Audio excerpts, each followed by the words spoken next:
All right, this is part 3 of a video mini-series talking about what it was like for me and my team to go from waterfall to a fully agile team and some of the challenges we faced along the way. Part 1 was just about some of the process things we had to figure out making the change. Part 2 was about the people problems that you might face along the way. And this part 3 is going to be about the most important ceremony of all, the retrospective. As mentioned in part 1, Agile is about continuous improvement. And no matter where you start, if every single sprint you're better than the last sprint, over time you'll become a highly productive team. This is why some coaches and Scrum Masters will tell you that the retrospective is the most important Scrum ceremony. The retrospective is essentially where you are talking about the things that went well, praising teammates and talking about processes we should definitely keep using. It's also a time to address inefficiencies, whether internal to the team or coming from outside sources.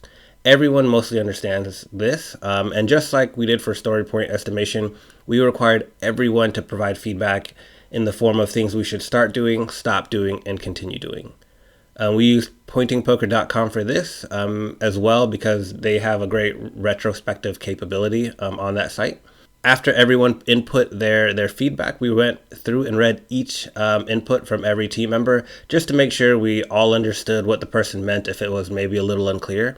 We then categorized them into groups, mostly because there were usually repeats or things that were very similar, and it just made it easier to vote if you didn't have so many of the very similar types of things in the running.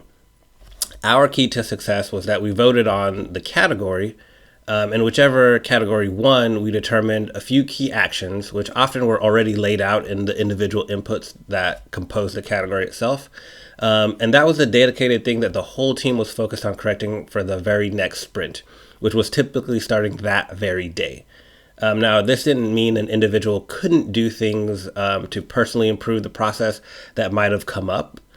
Sometimes things came up that maybe the Scrum Master or perhaps a business analyst could work on their own and kind of address independently of the team having to work together on it. However, everyone worked on the one thing that everyone voted for. Having the entire team focused on improving just one part of the process for the entire sprint meant every sprint we did one thing better and made it a habit. It sounds small, but after 5 sprints of continuous improvement like this, we were running considerably smoother sprints and getting better every sprint after that. All right, that was part 3 about the most important Scrum ceremony. If you have any additional questions, as always, leave them in the comments and I'll answer you there. And if the question is big enough, I'll make a whole new video, so subscribe to see those new questions get answered. And as always, thanks for watching.